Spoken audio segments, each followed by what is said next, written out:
इतना फिर वैकुंठ चले गए थे। फिर वहां पर पावर ऑफ एसोसिएशन की सेमिनार हो रहा था। एंड फिर कौन दे रहे थे सेमिनार? भगवान स्वयं ही दे रहे थे। तो फिर भगवान वहां पहुंच गए। देन नारद मुनि वहां पहुंच गए। फिर नारद मुनि भगवान से पूछने लगे, भगवान बताइए कि क्या संगति, क्या महिमा है? फिर भगवान ने कहा कि देखिए, मैं अभी आपको एक्सपीरियंशियल लर्निंग कराता हूँ। जैसे लर्निंग टेक्निक्स में ना, एक प्रकार की टेक्निक है एक्सपीरियंशियल लर्निंग। एक पर्टिकुलर एक्सरसाइज के द्वारा एक व्यक्ति को अनुभव कराया जाता है कि what is the essence of that particular thing. तो एक्सपीरियंशियल लर्निंग भगवान कराने सोच रहे थे। फिर भगवान ने कहा कि नारद मुनि, ये जो प्रश्न है ना, आप जो मेरे से पूछ रहे हो, ये प्रश्न आप ये झारखंड के जंगल में जाएंगे तो वहां पर एक पेड़ के ऊपर एक छोटा सा कीड़ा बैठा हुआ है, उस कीड़े के पास जाकर पूछ लेना, वो बता देगी।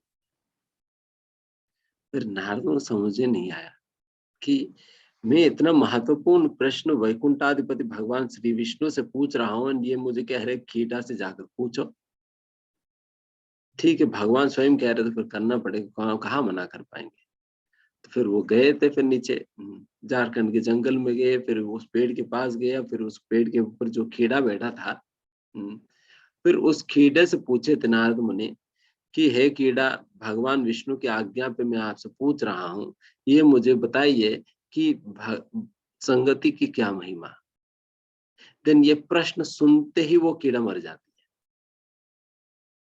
कीड़ा मर जाती है। देन फिर नारद मुनि हैरान हो जाते हैं, क्या मैंने कौन सा बड़ा गलती कर दिया, कीड़ा मर गया। देन फिर नारद मुनि वापस पहुंचते वैकुंठ में। फिर वैकुंठ में पुनः पूछते भगवान विष्णु से, भगवान क्या हुआ? फिर मैं वहां पर जैसा मैंने प्रश्न पूछा, तुरंत वो कीड़ा मर गई। मैंने कुछ किया तो नहीं, मुझे कोई पाप तो नहीं लगेगा? भगवान ने कहा कि कोई बात नहीं, बट फिर नारद मुनि, देखिए मेरे प्रश्न का समाधान तो नहीं मिला। फिर भगवान, ठीक कोई बात नहीं,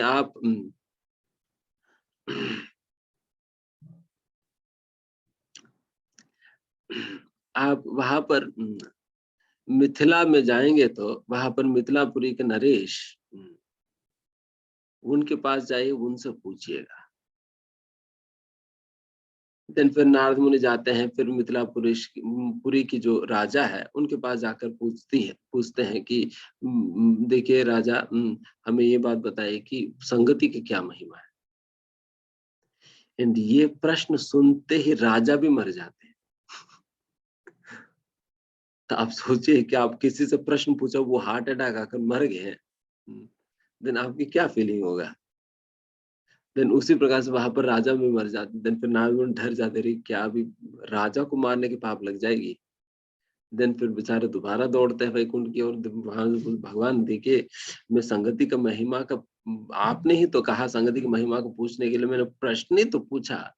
प्रश्न सुनने मात्र से व्यक्ति मर गए, राजा मर गए।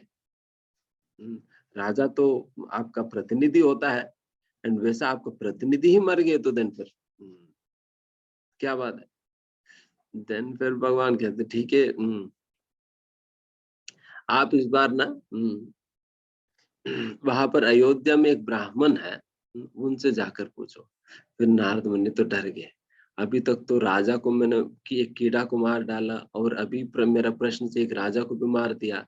अभी इस बार ब्राह्मण को मार दूंगा तो तन फिर पता नहीं मेरे क्या गति हो जाएगी। तन ब्रह्म हत्या पातक लग जाएगी। के फिर वो फिर भी भगवान ने कहा तो फिर चले जाते हैं। फिर ब्राह्मण के पास जाकर फिर ब्राह्मण से पूछते हैं कि ब्राह्मण ब्राह्मण देवता, मुझे ये बात बताइए कि संगवती की महिमा क्या होता है। तो इस बार ब्राह्मण भी मर जाते हैं। ये प्रश्न सुन के ये प्रश्न सुन के ब्राह्मण भी मर गया। देन नारद मुनि को शिवरिंग होने लगा, रे क्या चल रहे हैं।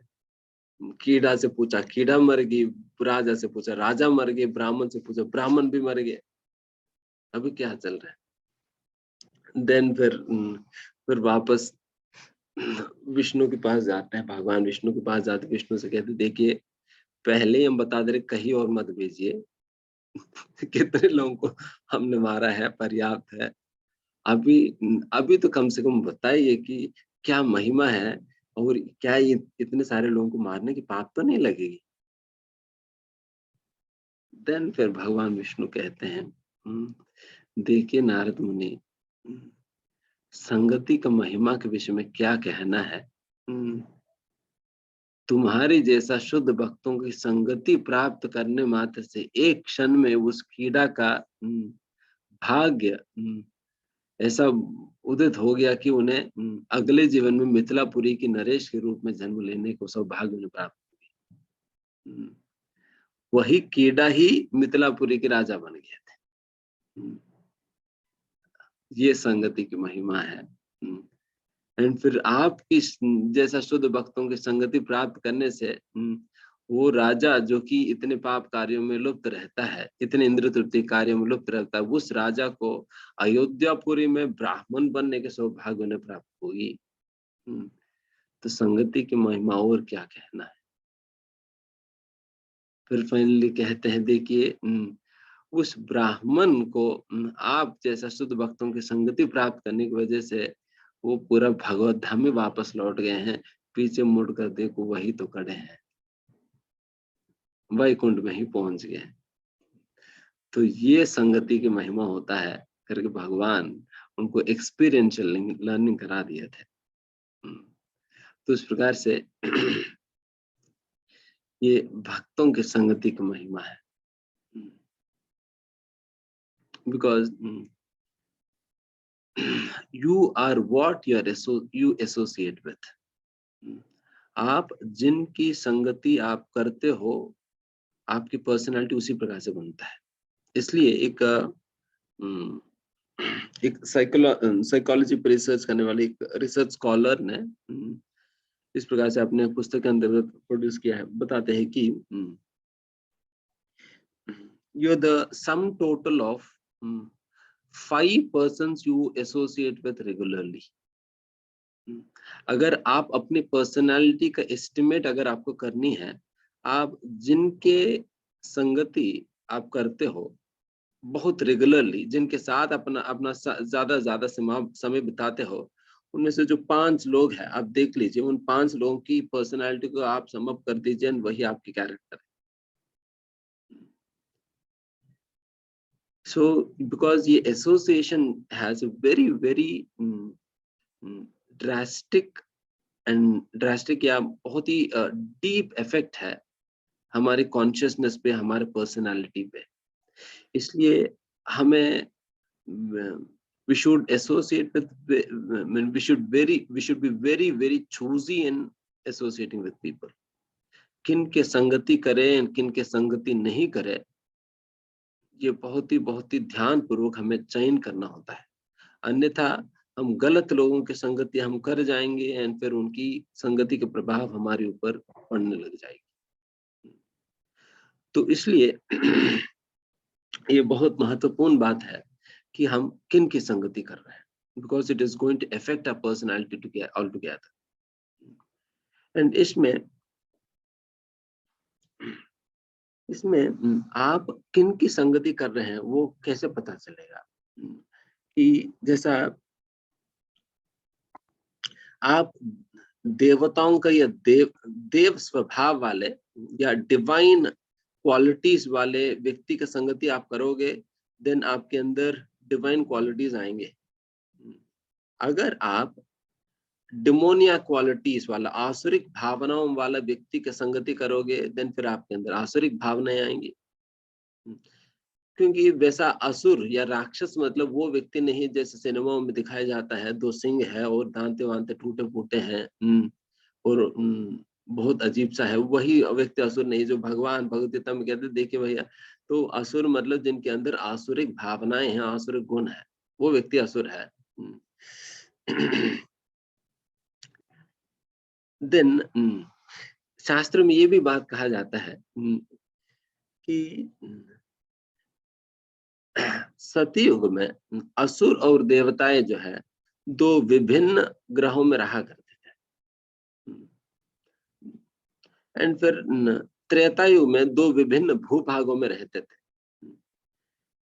जैसे आप सतयुग की बात देखेंगे तो फिर असुर जो है वो लोग नीचे के लोकों में रहते थे और ऊपर के लोकों में देवता वगैरह रहा करते थे, तो इस प्रकार से सेपरेट था एकोमोडेशन।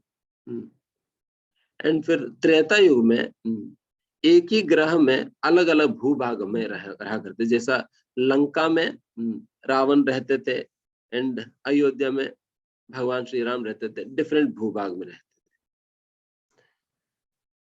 मतलब ये जेनरिक प्रिंसिपल है, कंप्लीट लागू नहीं कर सकते। एंड फिर उसी द्वापर युग में एक ही परिवार में रहा करते थे, जैसा कंस और भगवान श्री कृष्ण दोनों ही की परिवार से तो है। तो एक ही परिवार में असुर भी है, एक ही परिवार में देवता भी है। एंड कलयुग की क्या स्पेशलिटी? कलयुग की ये स्पेशलिटी है कि एक ही शरीर में रहते हैं, एक ही शरीर में असुर भी है, देवता भी है। हमारे अंदर असुर भी है, देवता भी है, एंड हर एक व्यक्ति के अंदर असुर भी देवता भी दोनों रहते हैं। तो इसलिए आप कौन सा व्यक्ति की संगति आप कर रहे हो, वो किन के ऊपर निर्भर है कि आप उस व्यक्ति को कैसे देख रहे हैं, उसके ऊपर निर्भर है। Your perception towards that person is going to determine whether you are accessing the divine within him or the demoniac within him. उस व्यक्ति के अंतर्गत डिवाइन नेचर को आप एक्सेस कर रहे हैं या डिमोनियक नेचर का आप एक्सेस कर रहे हैं, वो किसके ऊपर निर्भर होगा। या आप सत्संगति कर रहे हो या असत्संगति कर रहे हो, गुड एसोसिएशन कर रहे हो, बैड एसोसिएशन कर रहे हो, वो किसके ऊपर निर्भर है? आपकी क्या परसेप्शन है उस व्यक्ति के प्रति। अगर आप उस व्यक्ति के अंतर्गत हमेशा दोष ढूंढते हैं, then what is that we are accessing?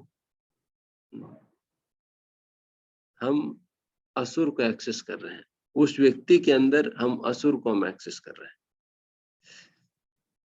And उस व्यक्ति के अंदर अगर हम हमेशा अच्छे गुण देखते हैं, देन वही व्यक्ति के अंदर हम देवता को एक्सेस कर रहे हैं, देवता का एक्सेस कर रहे हैं।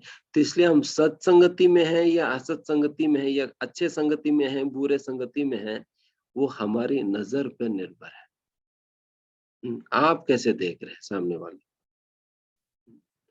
हो सकता है कि सामने वाला साधु भी है, फिर भी अगर उस साधु के अंदर भी हम दोष ही ढूंढेंगे, देन फिर हम क्या कर रहे हैं?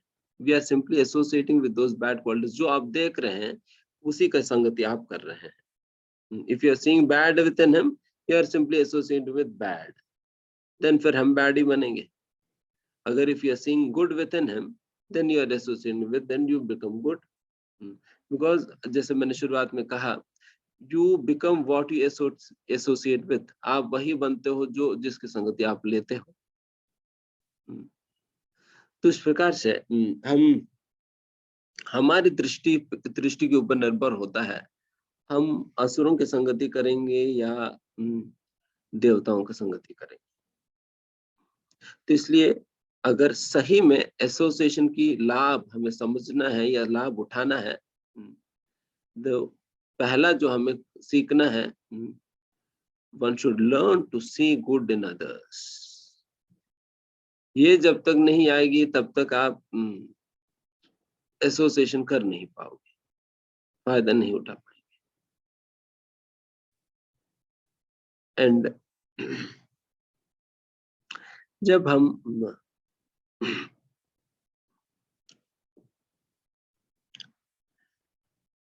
एसोसिएशन के बारे में बात करेंगे, देन वैसे हमारे शास्त्र में अनेक प्रकार की कथाएं आती हैं, जिन कथाओं के आधार पे हम एसोसिएशन की क्या महिमा है हम समझ सकते हैं।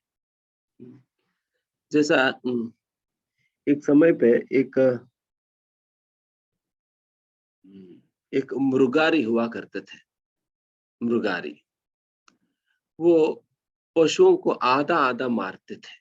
वो इतने क्रूर थे कि उनको आधा मरे पशु कैसे तड़पती है, उस तड़पन को देखकर उन्हें खूब आनंद आता था।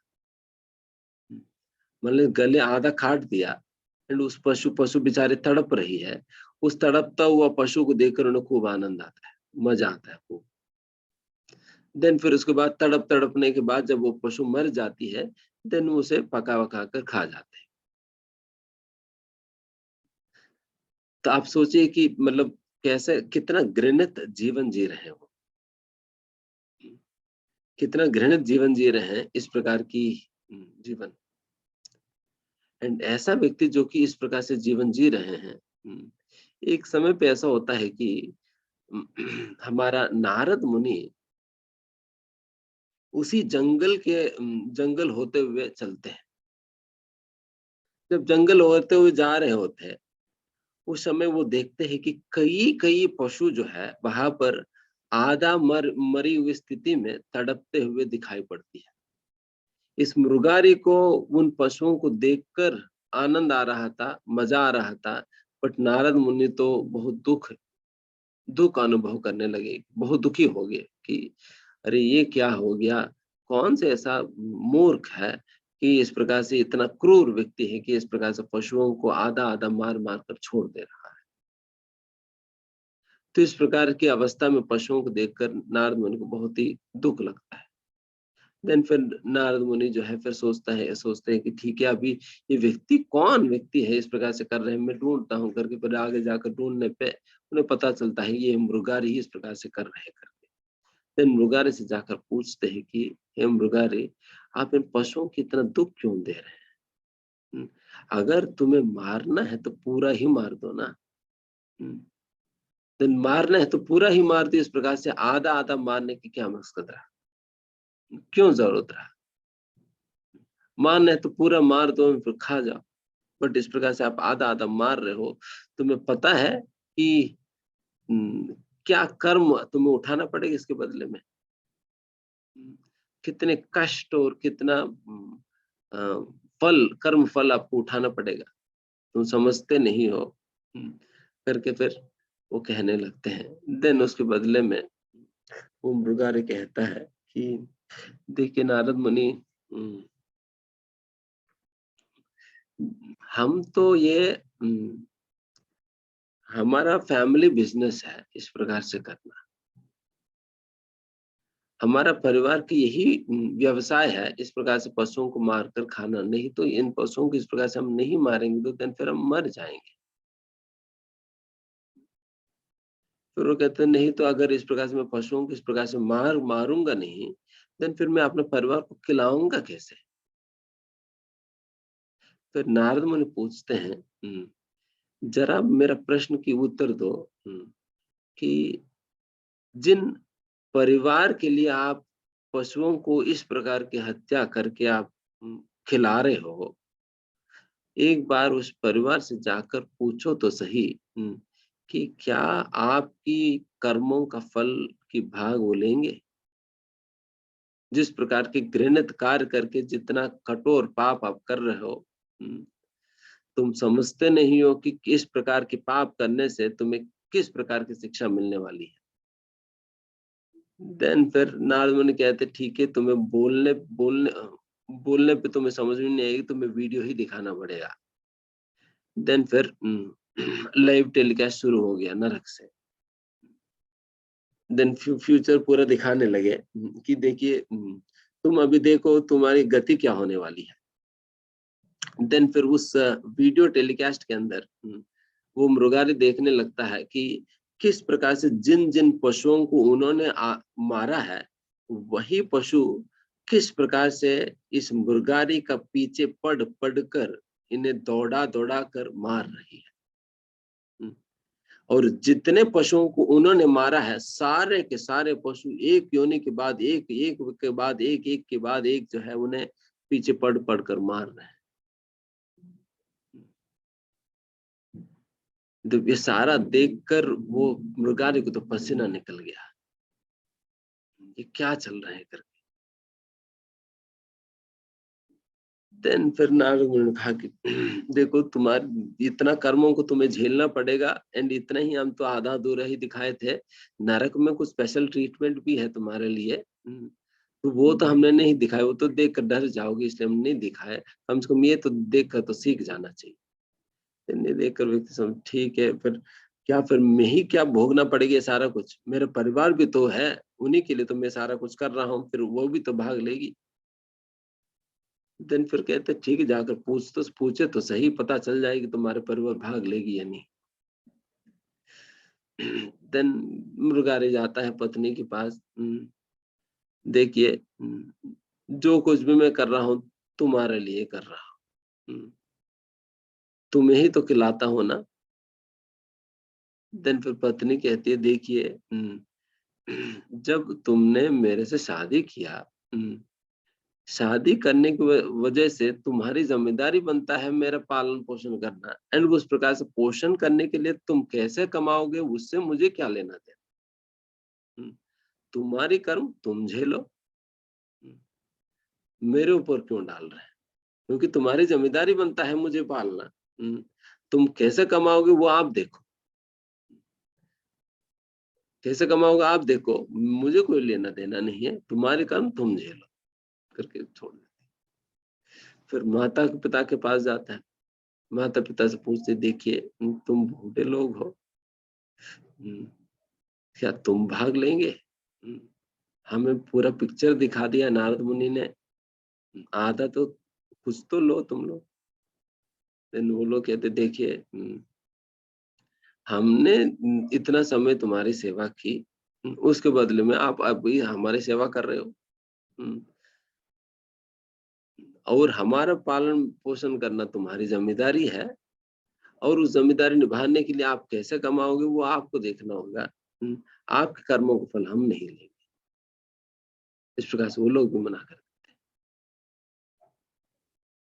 इस प्रकार से सभी ही लोग मना करते रहते हैं। बच्चों के पास जब बच्चे भी मना कर देते हैं तो इन्होंने समझ आ जाता है कि कहानी क्या है। देन फिर नारद मुनि के पास आते हैं, हे नारद मुनि, अभी समझ गया, मुझे जो सीख मिलना था मिल गया। मैं जिनके लिए काम कर रहा हूँ, वो कोई मेरे पापों में, कर्मों में कोई भाग लेने के लिए तैयार नहीं है, कर्म में भाग लेने के लिए तैयार नहीं है।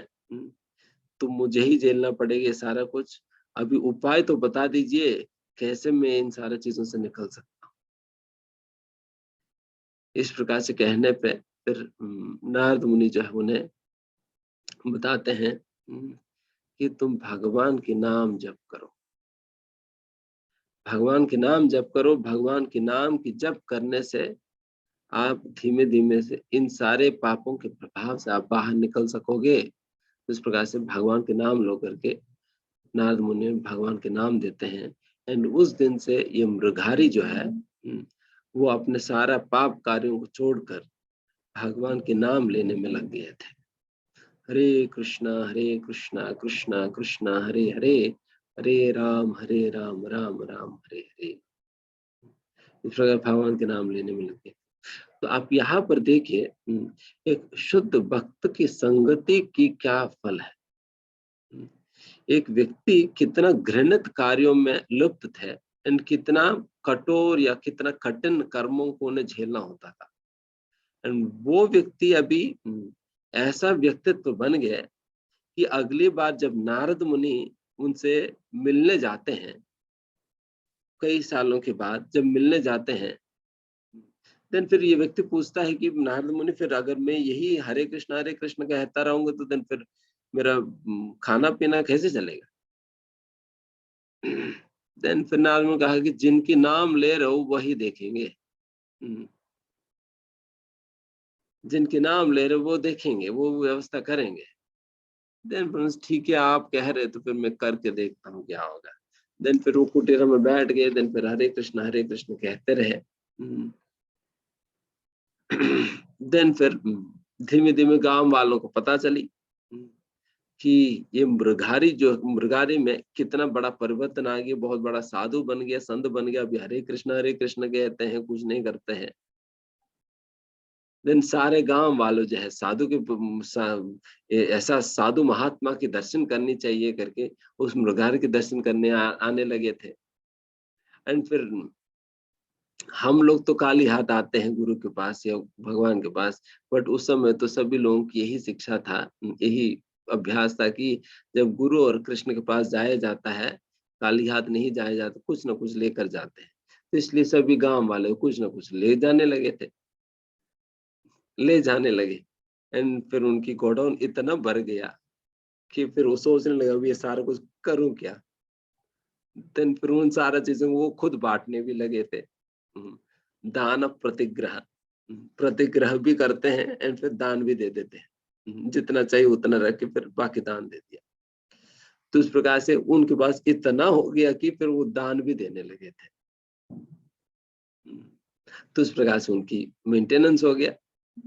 देन उसके बाद फिर कुछ समय के बाद फिर नारद मुनि ने सोचा कि ठीक है, मैं जिनको हरे कृष्ण महामंत्र दिया, और तो एक माला से शुरुआत किए थे, अभी कितने माला तक पहुंचे जरा देखते हैं करके फिर नारद मुनि आते हैं, क्या 16 माला कर रहे हैं नहीं। देखने आते हैं। फिर उस समय तो व्हाट्सएप नहीं था, फिर मैसेज वैसेज नहीं मिल रहा था नारद मुनि को, डेली मैसेज साधना रिपोर्ट नहीं मिल रहा, तो फिर नारद मुनि खुद ही पूछने आए गए थे। फिर नारद मुनि पहुंच गए वहां पर मुरारी के पास। एंड फिर मुरारी को पता चलता है कि नारद मुनि वहां पर उनकी कुटीरा पे पहुंच गए हैं करके। देन फिर मुरारी को बहुत उत्सुकता होती है नारद मुनि से मिलने के लिए। एंड फिर मुरारी जो है अपने जब अब छोड़कर फिर तुरंत नारद मुनि की ओर दौड़ने लगते हैं। फिर उतने में मुरारी जो है सडनली वहां पर रुक जाते हैं, बीच में ही रुक जाते हैं। बीच में रुक के फिर वहां पर जमीन पे बैठ के फिर कुछ इधर उधर करने लगते हैं। फिर नारद मुनि को समझ नहीं आते, ये तो इतने समय के बाद मैं यहाँ पर आया हूँ उनकी कुटीरा पे, एंड मेरे शिष्य को मेरे पास दौड़कर आना चाहिए, तो आ क्यों नहीं रहे, फिर आ तो रहे थे, बीच में रुक क्यों गया, इस पे जमीन पे बैठकर कर क्या रहे हैं। तो इस प्रकार से फिर नारद सोच लेते हैं। फिर नारद ठीक है, नजदीक जाकर देख लेते क्या चल रहे हैं।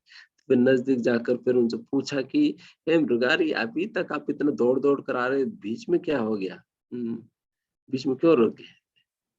देन फिर मुगारे कहते हैं कि हे नारद मुनि, क्या करूं, वहां पर चीटियां थे, चीटियां है, उन चीटियों के ऊपर से मैं चलूंगा तो सारा चीटियां मर जाएंगी। इसलिए मैं वो चीटियों को हटाकर मैं आ रहा था, इसलिए थोड़ा देरी हो गया, इसलिए मैं आपसे क्षमा मांगता हूँ करके नारद मुनि से क्षमा मांगने लगे। तो ये होता है संगति के प्रभाव।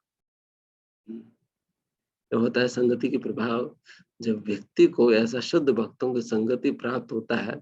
आप सोचो कि ये मृगारी, कहा ये मृगारी जो है पशुओं को आधा आधा मार मार कर छोड़ के उनकी तड़पन में वो आनंद लेता था, एंड अभी एक चींटी को मारने में भी उन्हें दुख हो रहा है, चींटी को मारने में भी दुख हो रहा है।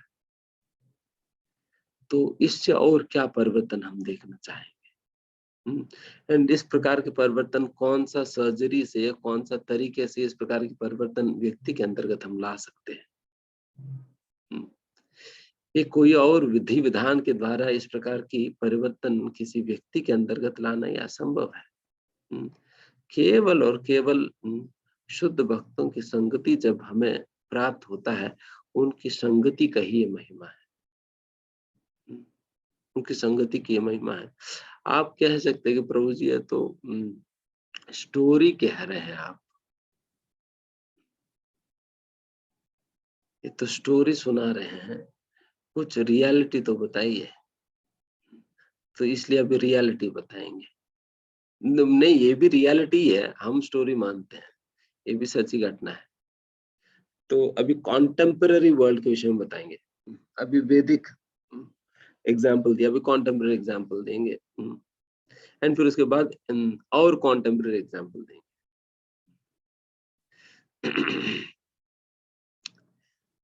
हमारे सामने सबसे बड़ा कॉन्टेम्पररी एग्जाम्पल तो श्रील प्रभुपाद जी ही है, जो कि इस्कॉन के संस्थापक आचार्य। अब सोचो, श्रील प्रभुपाद जी अकेला गए थे अमेरिका, जहां पर उन्हें कोई पहचान ही नहीं है। आज के समय पे अगर एक सिटी से दूसरे, यहाँ तक भी वृंदावन भी जाना है, पहले से हम बुकिंग कर लेते हैं, प्रभु जी मेरा रूम बुक्ड है तो हम आएंगे, नहीं तो फिर नहीं आएंगे। ये प्रसादम क्या बुक्ड है या नहीं? फिर मेनू भी पूछ लेते हैं, प्रभु जी मेनू क्या क्या है, सुबह लाइट प्रसाद में क्या, कौन सी प्रसाद, पराठा बना रहे हैं नहीं?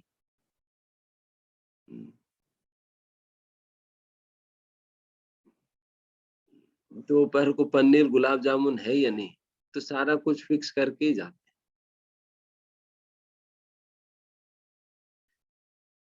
बट जब श्रील प्रभुपाद जी अमेरिका जा रहे थे, न प्रसादम कहाँ पाना है फिक्स्ड पता ही नहीं था, जाना कहाँ है पता नहीं है, कोई पहचान नहीं है। ठीक है, पैसा है तो खरीद लेते हैं, बट पैसा भी नहीं है तो क्या करें? तो उस प्रकार की स्थिति में उस प्रकार की परिस्थितियों में श्री प्रभुपाद जी गए थे अमेरिका। एंड वहां पर वो केवल और केवल अपने गुरु की आज्ञा के अनुसरण करते हुए लोगों के उद्धार करने हेतु वहां पर पहुंचते हैं। Is the purity of a person. The a person's purity lies in the purity of his purpose, and purity and actions and pure actions driven by that purity of purpose. हमारा जो व्यक्ति हम कहते हैं ये व्यक्ति शुद्ध व्यक्ति है, शुद्ध व्यक्ति का मतलब क्या हुआ? शुद्ध व्यक्ति का मतलब है उनका उद्देश्य शुद्ध है, और उस शुद्ध उद्देश्य के साथ करने वाली कार्य शुद्ध है। एंड उस प्रकार के शुद्ध उद्देश्य और शुद्ध कार्यों को लेकर जब श्रील प्रभुपाद जी अमेरिका पहुंचे थे, एंड वहां पर श्रील प्रभुपाद कई बार उनको ऐसा घर में रहने का हो पाया जिस घर में लोग जो है मांस खाया करते थे, एंड उसी घर में ही एक जगत गुरु को साथ ही साथ रहना पड़ रहा था। एंड उसी फ्रिज में, जिस फ्रिज में मांस रखा जाता था, उसी फ्रिज में उनको भी अपना प्रसाद भी रखना पड़ता था। वैसा कोई किसी एक व्यक्ति के घर पे उन्हें रहने की मौका मिली, तो उस प्रकार से वो रहा करते थे। एंड कई बार तो वो खुद ही उन लोगों के लिए भी खाना बना कर खिलाया करते थे। एंड कई बार ये भी हुआ कि जब श्रील प्रभुपाद जी जब ये नाव चढ़े थे, कौन सा, ये जलदूत नाव, तो बिकॉज उनको ये समुद्र पे चलना आदत नहीं है, तो उसके कारण एक विपरीत डिसीज होता है जिसे सी डिसीनेस कहते हैं। उसकी वजह से व्यक्ति उल्टी करने लग जाता है, उनकी सिर दर्द करने लगता है, बहुत ही अजीब सा फीलिंग होता है पूरे शरीर में। उसी डिसीजनेस से बहुत कष्ट झेल रहे थे। उसकी वजह से कई दिन तक प्रभुपाद जी खाना ही नहीं खाए, कई दिन तक खाना नहीं खाए।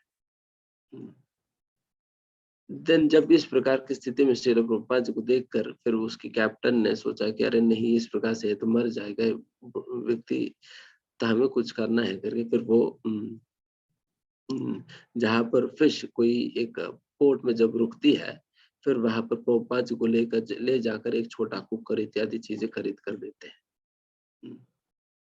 एंड तब से फिर प्रभुपाद जी खुद ही खाना पकाकर फिर खाने लगे। उसके पहले तो खा ही नहीं पा रहे, तो भूखे ही रह रहे। उस अवस्था के साथ प्रभुपाद जी जाते हैं। फिर जाते जाते भी उन्हें 2 बार हार्ट अटैक होता है। जब हार्ट अटैक आकर जब जमीन पर गिर जाते हैं, तब बगल में रखा हुआ पानी पिलाने तक भी कोई था नहीं।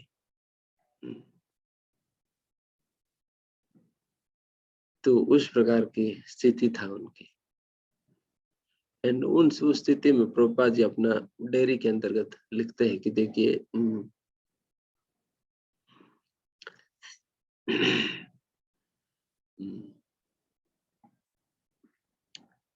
उनको फिर संभव उस हार्ट अटैक की कमजोरी से वो जैसे जैसा रिकवर करने लगते हैं, उन्हें एक बार प्रभुपाद जी को सपने दिखाई पड़ती है। उस सपने में प्रभुपाद जी देखते हैं कि किस प्रकार से भगवान श्री कृष्ण उस नाव की कैप्टनशिप लेकर खुद नाव चलाने लगे थे। एंड प्रभुपाद जी को भगवान श्री कृष्ण कहते, देखिए अभी आप चिंता मत करो, अभी इस नाव की देखभाल मैं कर रहा हूँ करके प्रभुपाद जी को आश्वासन देकर फिर आगे बढ़ाते हैं। तो इस प्रकार से जब प्रभुपाद जी अमेरिका पहुंचे थे, देन प्रभुपाद जी अपने एक भजन में लिखते हैं कि भगवान, मुझे पता नहीं कि आप किस उद्देश्य से मुझे यहाँ तक ले आए हो। यहाँ पर सभी लोग जो है रजो और तमोगुण से पीड़ित है, इन सभी उसी राक्षसी स्वभाव के हैं, और ऐसा लोगों के बीच में भी भागवत धर्म की क्या प्रचार कर पाऊंगा।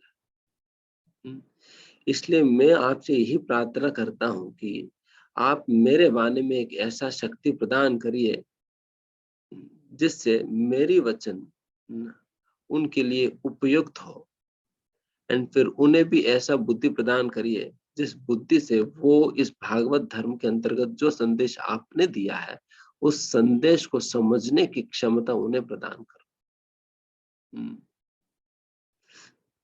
उस प्रकार से प्रभुपाद जी उनके लिए और अपने लिए दोनों के लिए प्रार्थना करते हैं ताकि जो भगवान की जो मूल मिशन है वो सक्सेसफुल रहे।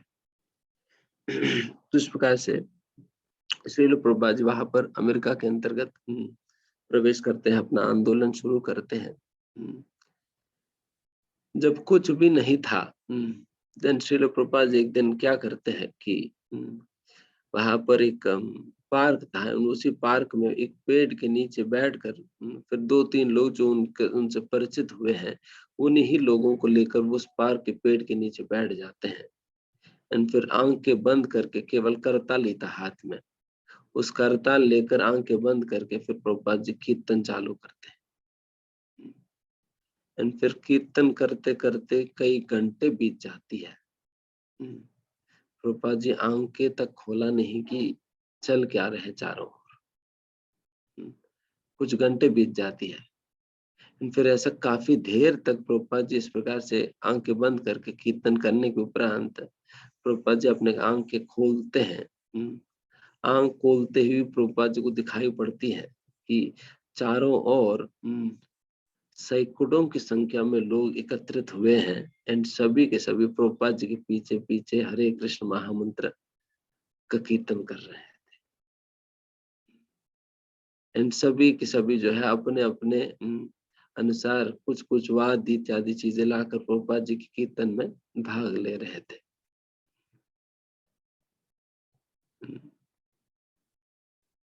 तो आप सोचिए कि एक 70 साल के बूढ़े व्यक्ति की आवाज में कौन सा मधुरता है, कितने सैकड़ों लोग आकर्षित हो जाने के।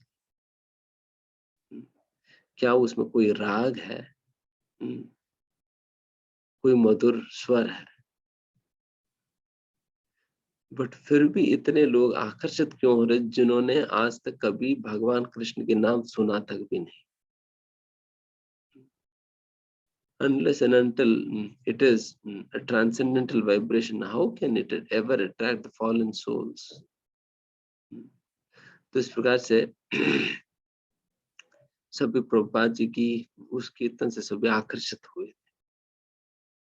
जब आकर्षित होकर जब प्रभुपाद के साथ साथ कीर्तन करने लगे, उस प्रकार से ये हरे कृष्ण आंदोलन की शुरुआत श्रील प्रभुपाद जी ने एक पेड़ के नीचे करताल के साथ कीर्तन करते हुए शुरुआत की है।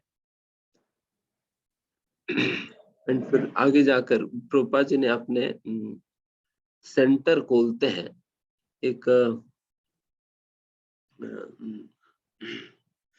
22nd एवेन्यू में एक छोटा सा स्टोर फ्रंट मतलब एक छोटा सा दुकान लेकर उसी दुकान में ही अपना मंदिर खोल देते हैं। एक दुकान में, एक छोटी सी दुकान है, उस दुकान में मंदिर खोल देते हैं। उस दुकान की रेंट कौन देगा? पैसा है नहीं, पहला महीने की रेंट देने का ही पैसा था बस। बट प्रभुपाद जी के ऐसा जबरदस्त विश्वास है भगवान पे कि फिर भी ले लिए थे। ठीक है, 1 महीने तो देख लेते हैं, फिर अगले महीने का तो कुछ हो जाएगी करके प्रभुपाद जी जितना भी पैसा है वही पैसा देकर वो रूम रेंट पे ले लिया। फिर अगले महीने की रेंट कहाँ से मिलेगी, वो क्या खाएंगे, क्या पिएंगे, कहाँ, कुछ नहीं पता। बस करना है, मतलब करना है। सो यू कैन सी कि उनके अंदर क्या संकल्प शक्ति है कि he is in that advanced age, he is in an completely unknown country, जहां पर कुछ भी उन्हें पता नहीं है, वहां पर कितना रिस्क लेने के लिए तैयार है। कितना रिस्क ले रहे हैं, कंप्लीटली बैंकक्रप्ट, उस प्रकार से फिर लेते हैं एंड वहीं पर ही फिर शुरू करते हैं। एंड वहां पर प्रभुपाद जी छोटे छोटे पैम्पलेट प्रिंट करा देते हैं और छोटा नोटिस बोर्ड बना दिया, बाहर रख दिया एंड छोटे छोटे पैम्पलेट प्रिंट करके प्रभुपाद जहां पे भी जाते थे फिर वहां पर पैम्पलेट को बांटते थे, खुद ही बांटते थे। एंड फिर इस प्रकार से कुछ लोग आने लगे थे। एंड फिर कैसे लोग आते थे, क्योंकि प्रभुपाद जी ने खोला ही कहाँ पर, एक ऐसा स्थान पर खोले थे जहां पर सभी के सभी नशा करने वाले हैं, सभी के सभी दारू पीने वाले हैं, सभी के सभी व्यभिचार करने वाले हैं, जो कि घर बार सब कुछ छोड़ छाड़ कर एक बहुत ही एक कॉन्ट्रडिक्टरी लाइफ जी रहे थे। वैसा लोगों के बीच में प्रभुपाद जी ने अपना दुकान खोला, जिस दुकान में आने के लिए सभी लोग आमंत्रण दे रहे थे। एंड फिर लोग आने लगे थे। एंड कैसे लोग आते थे कि कोई अपना बीर बॉटल लेकर पहुंच जाते थे भागवतम कक्षा में, श्रीमद् भागवतम की श्रवण करने एक साधु महात्मा से, वृंदावन से आए हुए साधु महात्मा से भागवतम सुनने अपने बॉटल लेकर पहुंच जाते थे। कोई अपना ड्रग्स लेकर पहुंचते थे, कोई अपना गर्लफ्रेंड को लेकर पहुंचते थे। और कोई क्या वर्णन करे, उस क्लासरूम की क्या एटमॉस्फेयर रहेगा, उस क्लासरूम की क्या एटमॉस्फेयर रहेगी, कौन सी क्लास देने के हिसाब से रहेगा। एंड प्रभुपाद जी ऐसा लोगों को वो आंख बंद करके प्रवचन देते थे, आंख बंद करके प्रवचन देते थे। एंड एंड उनके प्रवचन भी किसी को समझ ही नहीं आता था। ठीक है, प्रवचन सुनकर अगर लोग बदल गए करके सोचने के लिए, उनको प्रवचन समझ ही नहीं आता था लोगों को बिल्कुल शुरुआत में तो, बिकॉज इंग्लिश है, वो भी बंगाली एक्सेंट है, ये क्या समझ आएगी। आप भी शुरू में, मैं खुद भी जब श्रील प्रभुपाद के प्रवचन पहला पहला सुनता तो मुझे समझ में नहीं आता था, क्योंकि वो बंगाली एक्सेंट के साथ इंग्लिश में बोलना वो पकड़ नहीं पाते थे। तो हम ही पकड़ नहीं पाते तो फिर अंग्रेजी बात, तो फिर अमेरिकन का क्या कहना, तो उन्हें समझ नहीं आता था। बट उन्हें इतना तो पता चलता था कि ये व्यक्ति कुछ बोलना चाह रहे हैं, ये व्यक्ति कुछ सच में, कुछ सही में, असली मतलब कुछ समथिंग वैल्यूबल ये देना चाह रहे हैं करके इतना उन्हें समझ में आई।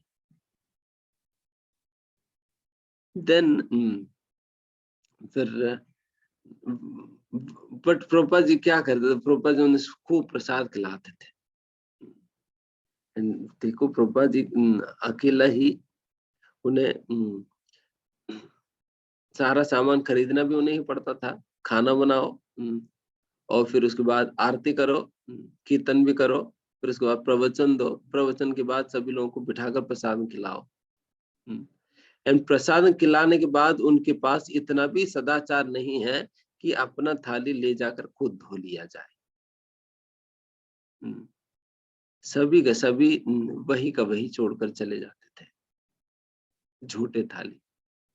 एंड जितने बर्तनों में सारा खाना वाना बनाए गए हैं वो सारा का सारा वही रसोई में पड़ा हुआ है। एंड सारा प्रोग्राम के बाद श्रील प्रभुपाद जी ये सारा झूठे थाली उठाकर वो सारा साफ करके, थाली साफ करके, वो झूठा जगह साफ करके सारा रसोई साफ किया करते थे। जब ये सारा करते हुए उन लोगों ने देखा कि ये व्यक्ति चाहते क्या है, कि इतना निस्वार्थ रूप से कैसे कर रहे हैं, क्यों कर रहे हैं। There should be some really higher purpose जिसके लिए व्यक्ति ये सारा कुछ कर रहे हैं करके फिर वो लोग सोचने लगे थे। एंड क्योंकि प्रभुपाद जी ऐसा मतलब वो लोग ऐसा खतरनाक लोग थे, ऐसा खतरनाक लोग थे कि कभी कभी जो प्रभुपाद जी प्रवचन देते थे, कोई कोई तो बीच बीच में उठाकर कुछ आवाजें निकालते थे। हम थोड़ा बहुत इधर उधर बच्चे आवाज करने पे हम डिस्टर्ब हो जा रहे, क्या बच्चे आवाज कर रहे हैं, इन्हें बंद करो। बट वहां पर तो ये मूर्ख लोग क्या क्या करते थे। एक बार प्रभुपाद जी जब कीर्तन कर रहे थे, सडनली कोरस आना बंद हो गया। तो वो समझ नहीं आया कि ये क्या चल रही, कि मैं कीर्तन कर रहा हूँ, कोई कोरस ही नहीं कर रहे। तो कुछ तो गड़बड़ हुआ होगा। कि फिर जब प्रभुपाद जी आंख खोले थे, तब पता चला कि दो लोग जो है सारे कपड़े उतार कर नाच रहे। कपड़े उतार के नाच रहे थे। एक स्त्री पुरुष नाच रहे थे। तो you can imagine the kind of people he was addressing in those classes. ऐसे ऐसे लोगों के साथ प्रभुपाद जी डील किया करते थे। एंड कितना सहनशीलता था इस व्यक्तित्व में कि इतना निस्वार्थता था कि he was completely for them, completely sold out to them, उनकी सेवा के लिए।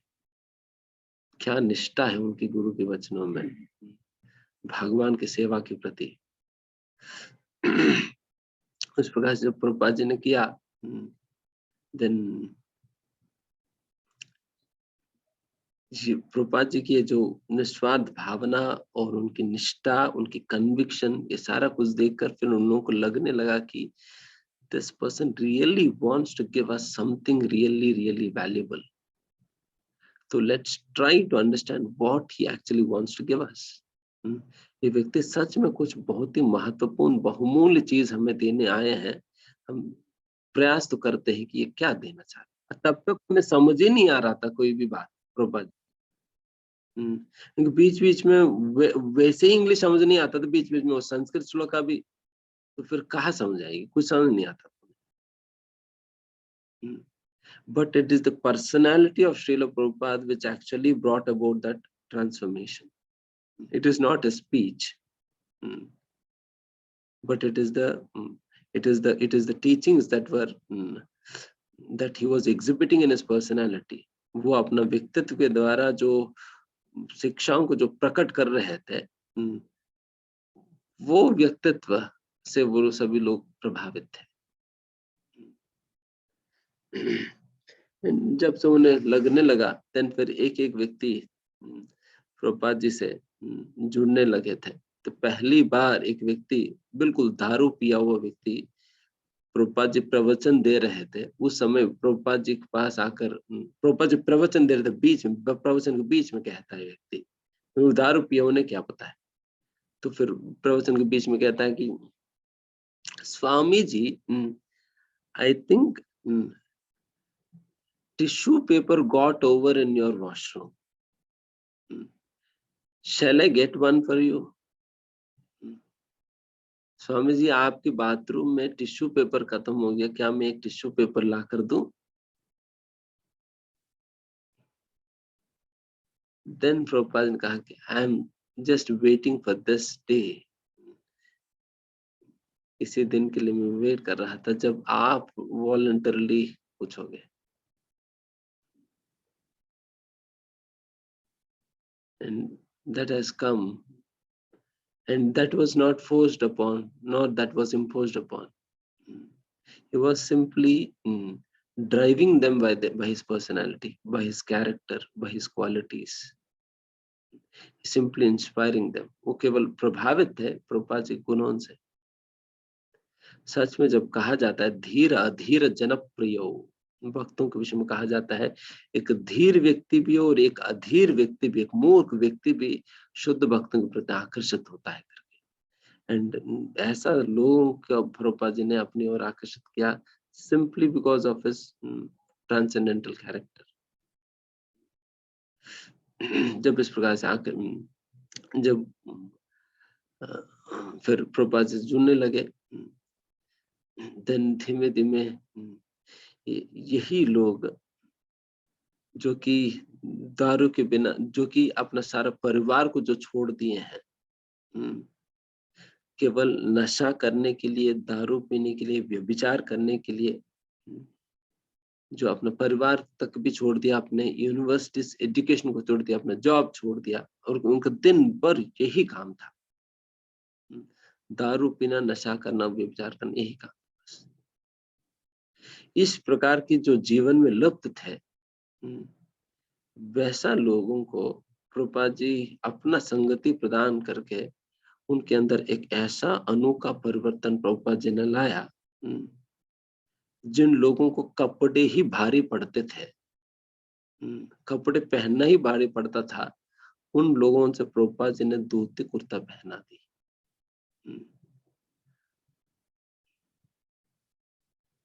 फिर उन लोगों से साड़ी पहनवा दिया।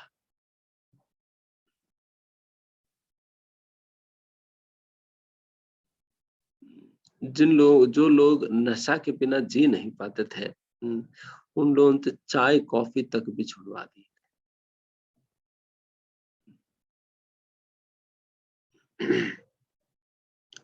तो ऐसा अद्भुत परिवर्तन प्रभुपाद जी की संगति से इन सभी लोगों में आने लगा।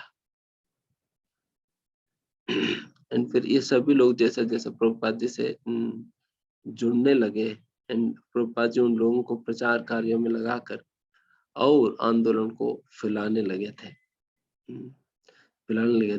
And they really experience that, ये लोग really they have experience that transcendental connection with the Supreme Lord, and the satisfaction that they are deriving, and that the happiness that they were deriving knew no bounds. क्योंकि प्रभुपाद जी उन लोगों को हरे कृष्ण महामंत्र introduce भी कैसे किए थे कि उन लोगों की, वो लोग यही मानते थे कि नशा पीने से, नशा लेने से हमें एक किक मिलेगा। देन प्रभुपाद जी ने उनके सामने हरे कृष्ण महामंत्र को कैसे लगे, प्रभुपाद जी ने कहा कि देखिए तुम जो भी नशा लोगे वो 1 घंटा किक देगी, देन उसके बाद उतर जाएगी, एंड जैसा उतर जाएगी तुम गड्ढे में गिरोगे। मैं तुम्हें एक ऐसा नशा दूंगा जहां पर चढ़ने के बाद, जो चढ़ने के बाद उतरता ही नहीं है, ऐसा नशा दूंगा तुम्हें। इसलिए प्रभुपाद जी कहते हैं ना, स्टे हाई फॉर एवर। इसका मतलब यही है कि मैं तुझे एक ऐसा नशा दूंगा, एक बार चढ़ने के बाद उतरता नहीं है, हमेशा नशा में ही रहोगे। तो सोचा ये कौन सा अच्छा नशा, कौन सा कंपनी है, कौन सी नशा है कि हमेशा हम ऊपर ही रह सकते हैं। देन प्रभुपाद जी ने कहा, हरे कृष्णा कृष्णा कृष्णा हरे हरे, हरे राम राम राम हरे हरे। ये इस मंत्र में एक ऐसा नशा है कि आप मंत्र लो एंड फिर stay high forever. And Prabhupada ji पे तो विश्वास तो था ही, एंड वो लोग तो एकस्टम्ड है ही नया नया चीज ट्राई करने के लिए। फिर उन्होंने सोचा कि ये भी ट्राई करके देख लेते हैं, तो ये भी ट्राई किया। देन फिर प्रभुपाद पहले ही वार्निंग दे दी, ऊपर जाएंगे तो नीचे नहीं आओगे। देन ऊपर गए तो फिर ऊपर ही रह गए ऊपर ही रह गए। तो इस प्रकार से ये सभी के सभी जो है भक्ति करने लगे, भक्ति करने लगे और प्रचार करने लगे थे। एंड जब गवर्नमेंट को, बिकॉज उस समय ये हिप्पी मूवमेंट चल रहा था। हिप्पी मूवमेंट मतलब इस प्रकार के लोगों को हिप्पीज कहते हैं। बिकॉज उस समय वियतनाम वार के कारण सभी लोगों को मिलिट्री में रिक्रूट किया जा रहा था। बिल्कुल नालायक लोगों को भी जबरदस्ती मिलिट्री का कपड़ा पहना देते थे और पिस्तौल पकड़ा देते थे वार में जाने के लिए। तो लोग जो है अपने आप को इस प्रकार की मिलिट्री इसमें से अपने आप को बचाने के लिए लोग एक पागल की तरह व्यवहार करना, या नहीं तो खूब नशा ले लेने पे देन फिर उनको रिक्रूटमेंट नहीं होगी। तो इसलिए वो लोग इधर एक पागल की तरह नकल करते थे, नहीं तो इस प्रकार खूब नशा लेते थे, देन जिसके लिए वो लोग डिस्क्वालीफाई हो जाते थे मिलिट्री के। तो वही टेक्निक था, इसलिए फिर लोग इस प्रकार के नशा वशा के लिए आदत पड़ गई उन लोगों को। तो वो समय फिर सभी लोग जो है फिर एक प्रकार की वेव चल रहा था उस समय की, सभी बच्चे सोचने लगे अरे वैसे इतना पढ़कर लिख कर भी क्या करना है, और इतने इतने बड़े जॉब जॉब वॉब करके इतना पैसा कमा कर भी हमारा माता पिता कर क्या रहे हैं। वो लोग भी तो आपस में झगड़ा कर कर करके एक दूसरे को मार मार पिटाई करते रहते हैं। तो यही तो हमारे भी गति होने वाली है। तो हमें कहीं पर भी कोई सेटिस्फेक्शन नहीं मिलेगी।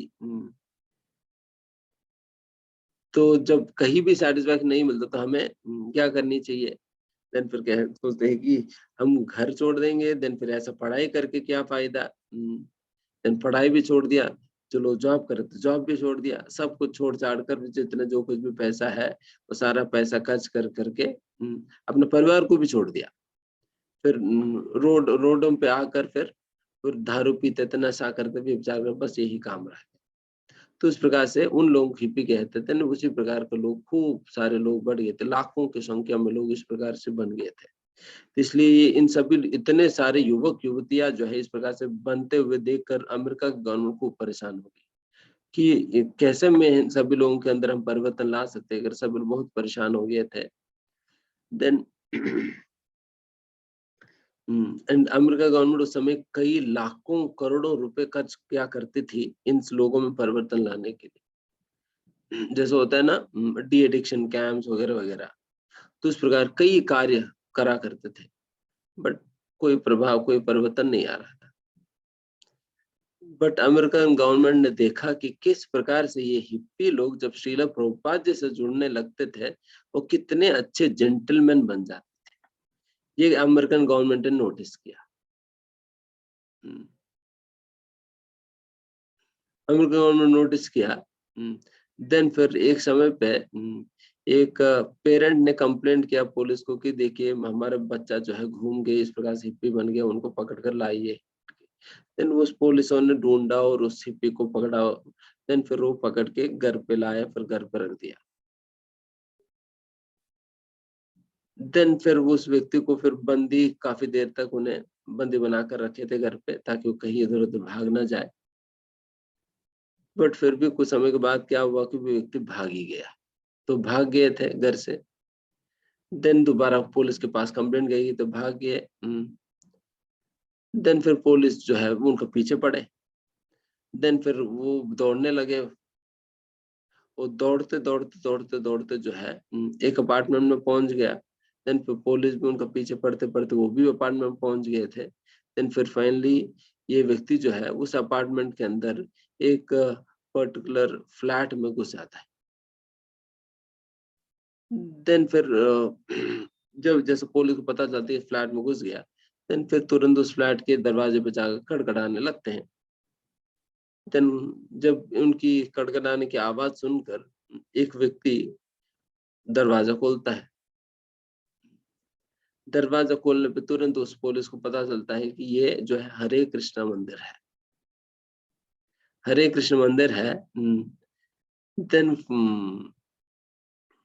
देन वो हरे कृष्ण टुडू पूछते हैं कि अच्छा क्या हुआ करके। देन फिर वो देखिए वो एक व्यक्ति भागता हुआ आए, उन्हीं के लिए तो आप आए होंगे ना। फिर पुलिस हाँ उन्हीं के लिए हम आए हैं। फिर भक्त कहते ठीक है मैं अभी उनको भेज देता हूँ, रुकिए मैं अंदर जाकर भेज देता हूँ। फिर पुलिस अरे उन्हें मत भेजो उन्हें यही रहने दो। उन्हें यही रहने दो, यही सही है। क्योंकि उन्हें घर भी भेज देंगे ना, वहां पर भी कोई परिवर्तन नहीं आने वाली है। बट यहाँ पर रहेगा तो आप लोगों को संगति में उनके अंदर परिवर्तन निश्चित आएगी। तो वो सही ही जगह पहुंच गए थे। हमारे पास भी हम भी ले जाकर जेल में ही तो रखेंगे, कोई फायदा नहीं है। बेहतर है आप अपने पास रखो करके उनके ऊपर।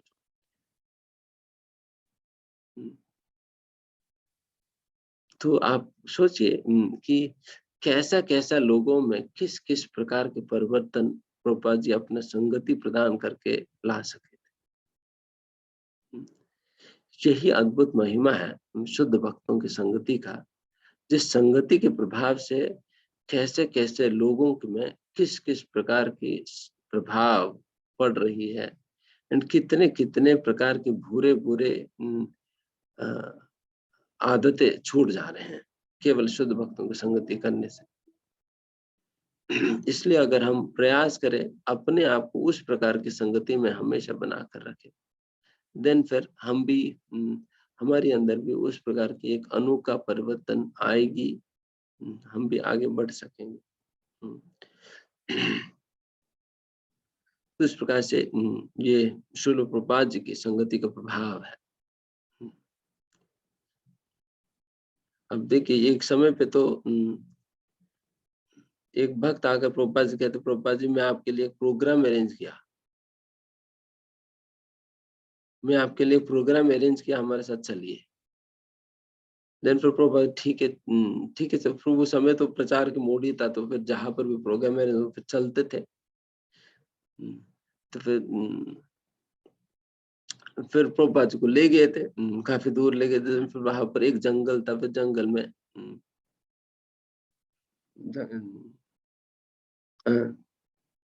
नहीं एक ऑडिटोरियम था। एक ऑडिटोरियम था। फिर ऑडिटोरियम में फिर पहले जब ऑडिटोरियम में प्रवेश किए थे तब कोई था नहीं। देन प्रभुपाद जी बैठ गए थे। फिर प्रभुपाद जी जो है फिर प्रभुपाद का ठीक है मैं कीर्तन शुरू कर दूं, तब तक सभी लोग आकर बैठ जाएंगे। देन फिर प्रभुपाद जी आंखें बंद करके फिर कीर्तन करने लगे थे। फिर जैसा कीर्तन खत्म हो गया, देन फिर उन्हें प्रवचन देना था। तो फिर कीर्तन खत्म होने के बाद फिर उन्होंने आंखें खोला। फिर आंखें खोलते हुए ही उन्हें एक बहुत ही अद्भुत दृश्य उस ऑडिटोरियम के अंतर्गत दिखाई पड़ी कि वो पूरा ऑडिटोरियम पूरा का पूरा ऑडिटोरियम चकाचक भरा हुआ था। बट सभी के सभी नंगे थे, सभी के सभी नंगे थे। आप सोचो, आप कहीं पर कीर्तन कर रहे हैं, सडनली आप आंख खोले, सभी के सभी वहां पर नंगे बैठेंगे, क्या सोचेंगे, कितना डिस्टर्ब होंगे। तो वो स्थिति था। बट फिर भी प्रभुपाद जी ने प्रवचन नहीं रोका। कम से कम ये लोग सुनने के लिए तो आए तो सही करके। फिर प्रभुपाद जी ने दोबारा आंख बंद कर ली एंड प्रवचन शुरू किया। प्रभुपाद जी फिर कैसे प्रवचन देने लगे कि देखिए तुम लोगों ने ये कपड़ा भारी लगने के कारण तुम लोगों ने इस प्रकार से ये कपड़े छोड़ दिए हैं। बिकॉज कपड़े छोड़ देने पे आपको एक फ्रीनेस की अनुभूति हो रहे हैं, एक स्वतंत्रता की अनुभूति हो रही है। तो उसी प्रकार से ही उससे भारी है हमारा ये जो मनुष्य शरीर है।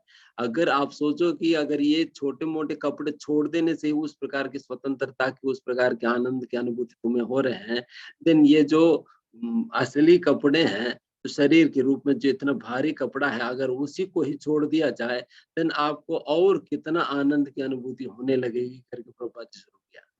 उन्हीं की ही भाषा में उनको समझा रहे थे, उनका ही भाषा में उनको समझाने लगे थे। तो उस प्रकार से श्रील प्रभुपाद जी वैसा लोगों को भी प्रचार किए। एंड इन्हीं में से ही एक व्यक्ति जो है सन्यासी बन गया आगे जाकर। इन्हीं में से एक व्यक्ति सन्यासी बन गए थे, इन्हीं नंगे लोगों से। So you can imagine the kind of transformation he was able to bring about in people of this of this um, of this contamination. किस प्रकार के परिवर्तन। एक बार वैसे ही श्रील प्रभुपाद जी वहां थे भारत में ही थे, एंड उस भारत में भक्तों को थोड़ा एंटरटेनमेंट करने के लिए वहां पर एक उस समय ये था, एक म्यूजिशियन पहुंच गए थे, पीसी सरकार पहुंच गए थे। तो फिर भक्तों को खूब एंटरटेन कर रहे थे, खूब अच्छा इधर उधर के माजी माजी करके। देन भक्त लोग खूब मजा लिया। देन थोड़ी देर बाद फिर पीसी सरकार जो है फिर प्रभुपाद से पूछता है कि प्रभुपाद जी मैंने इतना मजे करके दिखाया, आप भी तो कुछ तो मजे करके दिखाइए। आप तो इतने बड़े स्वामी जी हो। फिर प्रभुपाद जी ने पहले कहा कि देखिए मैं माजी माजी नहीं कर पाता। देन प्रभुपाद नहीं, मैंने करा है माजी। फिर प्रभुपाद ने कहा कि मैंने जैसा मैजिक किया तुम नहीं कर पाओगे। तो सरकार जी हिल गए थे, हो रही क्या मैजिक है। फिर प्रभुपाद जी दिखाए थे सरकार जी को। देखिए आपके सामने सभी अपना सिर मुंडन करके जो बैठे हैं, ये सभी लोग पहले कैसे थे एंड अभी कैसे हैं। ये जो परिवर्तन उनमें जो मैंने लाया, आप एक व्यक्ति में लाकर तो दिखाओ।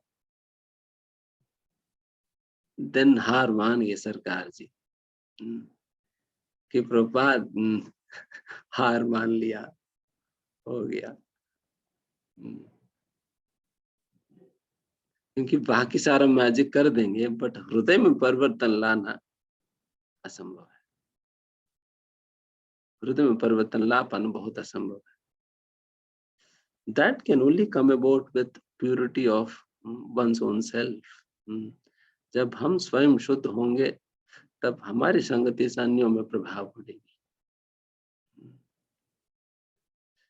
तो इस प्रकार का महात्मा थे श्रील प्रभुपाद जी, जो कि इस पूरा दुनिया को शुद्ध कृष्ण भक्ति का शिक्षा दिए हैं। क्योंकि प्रभुपाद जी के समय पे अनेक अनेक साधु पुरुष जो है अमेरिका जाया करते थे, बट मोस्टली सभी के सभी अपने आप को ही भगवान के रूप में घोषित करते थे। मैं ही भगवान हूँ, मेरी पूजा करो, मेरी आरती उतारो कर। बट इस प्रकार की कहीं पर भी थोड़ा बहुत कहीं पर भी प्रभुपाद जी के व्यक्तित्व में दिखाई नहीं पड़ता।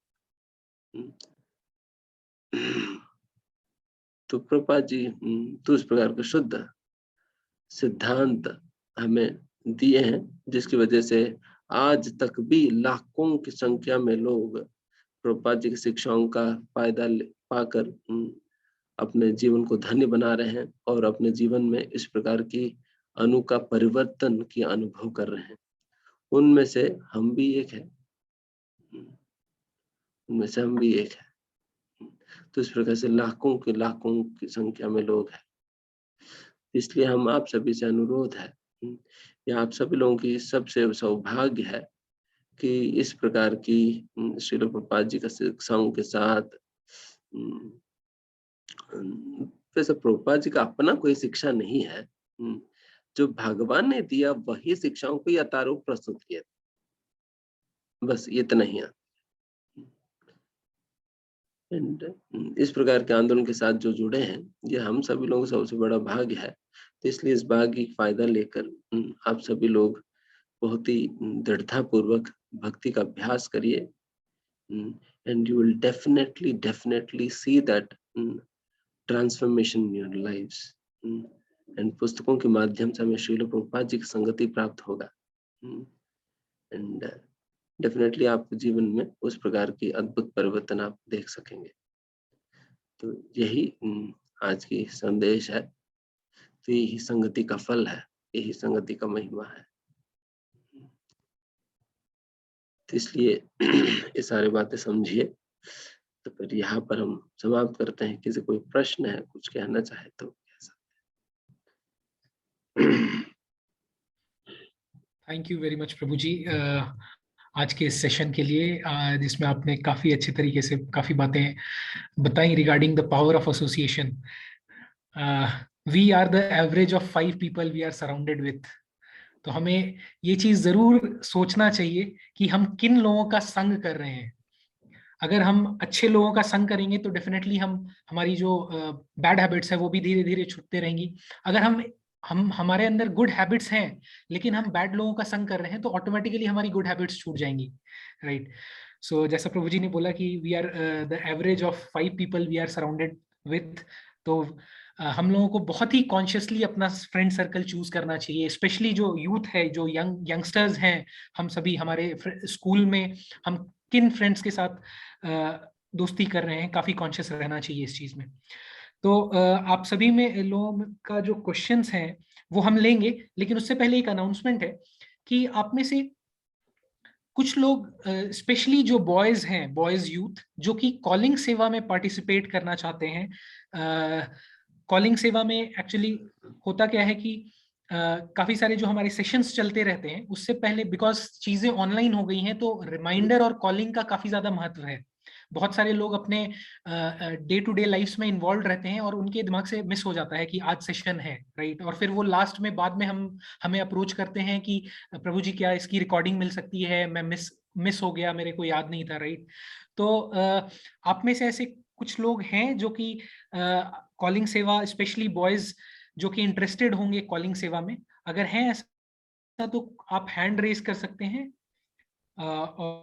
और इवन मंत्रा मेडिटेशन में मॉर्निंग में वेकअप करने के लिए भी हमें कुछ वॉलंटियर्स की जरूरत है जो कि हेल्प करें हैं। तो अगर है आप में से कोई तो प्लीज हैंड रेज करें। ओके, मिथिलेश कुमार जी आप इंटरेस्टेड हैं, ठीक है। तो मैं आपसे रिक्वेस्ट करूंगा कि हम आपसे कनेक्ट बैक करेंगे और ये एक नंबर है, इस पे आप वो मैं व्हाट्सएप कर इस पे मैसेज में डाल देता हूँ। उस नंबर पे आपको जस्ट एक व्हाट्सएप करना है कि I am interested in calling सेवा, और आपका नाम और ये शास्त्र चक्षु प्रभु का है नंबर, आप देख सकते हैं, उसको कॉपी कर लीजिए और उस पर व्हाट्सएप कर दीजिए कि I am interested in calling सेवा फॉर बॉयज, राइट। और भी आप में से कोई अगर इंटरेस्टेड होगा तो प्लीज आप उस जो नंबर हमने शेयर किया है चैट बॉक्स पे, उस पे आप अपना नाम, आपका लोकेशन और आप सिर्फ एक लाइन आपको लिखना है कि I am interested in calling सेवा, दैट्स इट, और we will connect back to you, ठीक है। So let's move to the next segment. अभी आप आज का जो सेशन है इससे रिलेटेड या कोई क्वेश्चंस हैं तो प्लीज अपना हैंड रेज कीजिए और then we can take one by one आपके क्वेश्चंस जो कि आप पूछना चाहेंगे। ओके, वंशिका माता जी आप अपने आप को अनम्यूट कर सकते हैं और प्लीज अपना क्वेश्चन पूछिए। हरे कृष्णा प्रभु जी। हरे कृष्णा। धन्यवाद, प्रणाम। मेरा क्वेश्चन ये है कि जैसे अभी आपने बताया कि हमें अपने फ्रेंड्स बहुत ही समझदारी से चूज करने चाहिए, तो ये चीज़ तो हम आगे ध्यान रख सकते हैं, पर जो हमारे पहले से फ्रेंड्स रहे हैं और अब हमारे बीच में कॉन्फ्लिक्ट्स आ गए हैं क्योंकि सब हम दोनों का थॉट प्रोसेस जो है वो बदल गया है बिल्कुल। मैं दोनों तरफ के एसोसिएशन में हूँ, एक तरह से अच्छी वाली भी और बुरी नहीं कह सकते, बट जो मेरी जो एक मोमेंटम था वो वाली भी। तो दोनों के इन्फ्लुएंस मुझ पर पड़ता है। कभी-कभी मैं एक साइड से काफ़ी स्ट्रेस्ड हो जाती हूँ कि यार ये अपना थॉट्स मुझ पर क्यों इम्प्लाई करना चाह रहे हैं, या फिर और नहीं भी कर रहे होते तो कभी उनको ऐसा लगने लगता है कि मैं कोशिश कर रही हूँ ऐसा करने की, मैं उन्हें अपने जैसा बनाने की। तो वहाँ पे बैलेंस बहुत बिगड़ जाता है और फिर ये लगने लगता है कि छोड़ देते हैं। बट छोड़ना एक तरह से गलत भी लगता है कि नहीं यार ये तो गलत ही हो जाएगा ना कि हमने इतने टाइम रहे साथ में और फिर छोड़ दिया, और उस चीज को तो फिर ये लोग गलत समझने लगेंगे ना कि जब कोई कृष्ण कृष्ण कॉन्शियसनेस में जाता है तो ऐसे ही हो जाते हैं, सबको भूल जाते हैं। तो उसका नेगेटिव इम्पैक्ट पड़ेगा बाकियों पर भी कि नहीं यहाँ नहीं जाना चाहिए, टेम्पल नहीं जाना चाहिए, किसी और को नहीं जाने देंगे वो फिर। तो हमें क्या करना चाहिए ऐसे? इसमें हम्म,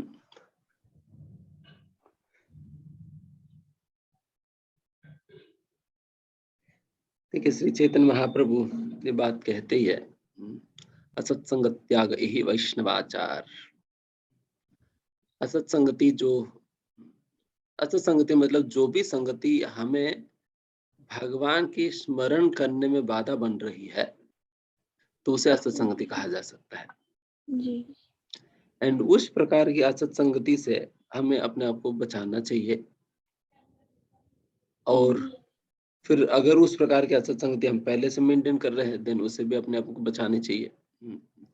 तो इस प्रकार से ये असत्संगति को छोड़ना कोई गलत नहीं है, but at the same time इसके साथ साथ एक और बात भी है कि आप अपने आप को पूरा कट ऑफ करने का कोई जरूरत भी नहीं है।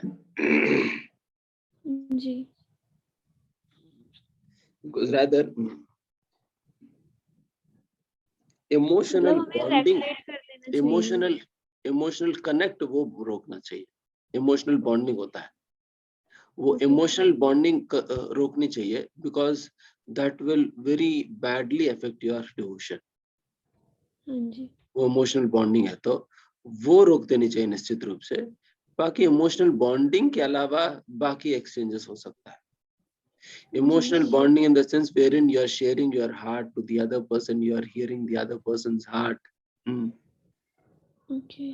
तो ये रोक देनी चाहिए। अगर डिवोटी ही नहीं है तो ये रोक देनी चाहिए। बाकी आप ऑफिशियल रिलेशनशिप या एक जनरल रिलेशनशिप तो कोई दिक्कत नहीं है, जहाँ पर उस तो प्रकार मतलब हमें उनका सुनना भी नहीं चाहिए, जैसे कभी कभी कोई परेशानी में हमारे पास आए कि और वो बताना चाहे हमसे, शेयर करना चाहे, लेकिन हो सकता है हमारे सॉल्यूशंस उसे अच्छे ना लगे, तो हमें उसे सुनना नहीं चाहिए। उस केस में अगर देखिए, अगर आपको लगता है कि वो व्यक्ति आपकी बातें सुनकर धीमे धीमे भक्ति में आ सकता है, देन फिर थोड़ा बहुत समय देकर ट्राई किया जा सकता है। जी। समय देकर ट्राई किया जा सकता है, बट हमेशा ये ध्यान रखिए your relationship with Krishna is more important than your relationship with the world. जी। हम एक रिलेशनशिप को बचाने के चक्कर में जो सबसे महत्वपूर्ण रिलेशनशिप उसको त्याग कर दे रहे हैं ना। You are thinking about this relationship, then what about that relationship which we have been neglecting since thousands and thousands of years? लाखों सालों से जिस रिलेशनशिप को हमने भूल गया, तो उस रिलेशनशिप का क्या सोचना। इसलिए you are not doing a wrong thing, rather you are setting the priorities. क्या प्रायोरिटी है? तो हमारे जीवन सबसे बड़ा प्रायोरिटी तो यही है, भगवान के साथ जो हमारी संबंध है वो महत्वपूर्ण है। अगर भगवान के साथ हमारे संबंध जुड़ गया तो देन बाकी सभी के साथ भी भगवान के माध्यम से हमारा संबंध जुड़ जाएगी। जी। तो ये बात ध्यान रखिए। जी, थैंक यू प्रभु जी। हरे कृष्णा। हरे कृष्ण। थैंक यू वंशिका माता जी, बहुत ही अच्छा क्वेश्चन आपने पूछा था। Thank you very much. और कोई किसी के कुछ क्वेरीज हैं तो आप अपना हैंड रेज कर सकते हैं और अपना क्वेरी पूछ सकते हैं प्रभु जी से। वैष्णवी माता जी, आपने हैंड रेज किया था, आपका कुछ क्वेरी है?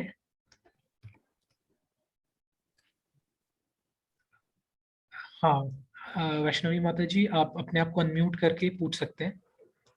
हरे कृष्ण प्रभु जी, दंडवत प्रणाम। नाम प्रभु जी, मतलब मेरी संस्कृत हमेशा से थोड़ी वीक रही है, तो मैं आपसे बस एक ही क्वेश्चन पूछना चाहूंगी कि हमने ना हमेशा सुना है कि क्षेत्र और क्षेत्रज्ञ दो चीज होती है। क्षेत्र भगवान ने कहा है, क्षेत्र शायद इंसान होता है और क्षेत्रज्ञ हमारी सोल, बॉडी। तो जैसे भगवान ने कहा है कि मैं सभी क्षेत्रों में हूँ और उन सभी के क्षेत्रज्ञ में भी मैं ही हूँ।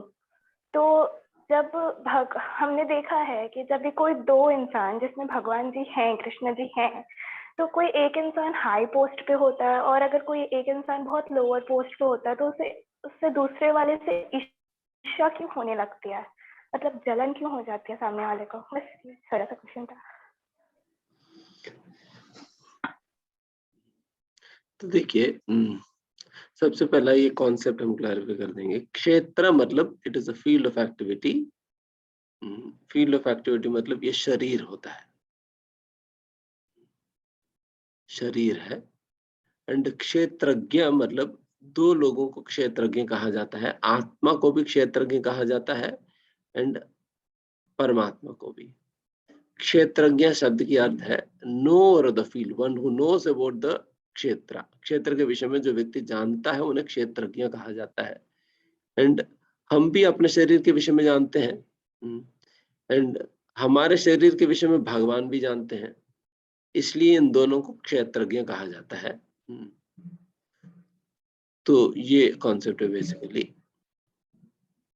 एंड दूसरा, जैसा आप जो कह रहे हैं कि हम क्यों अन्यों से ईर्ष्या करने लगते हैं,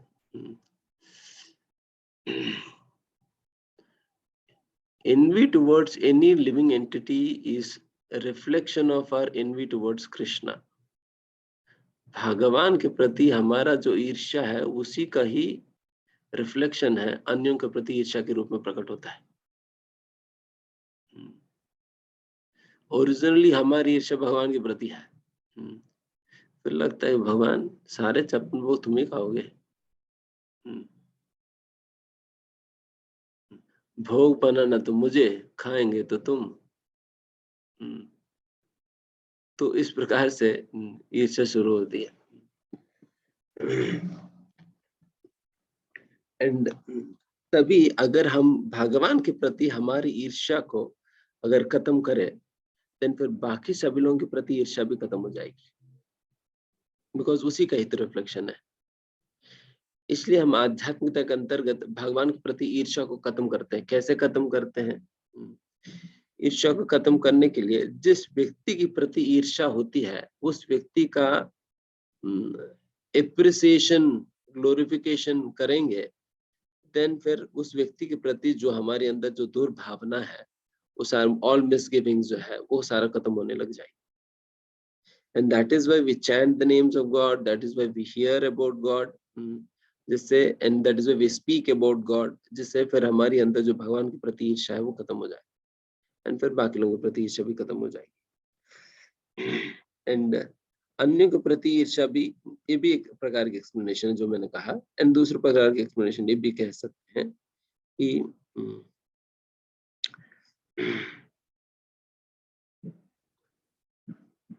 बिकॉज हमारे अंदर भौतिक इच्छा है, स्ट्रॉन्ग मेटीरियल डिजायर है, उसके कारण भी हम अन्यों के प्रति ईर्ष्या करते हैं, एस्पेशली इन लाइक फील्ड्स में। इसका मतलब यह है कि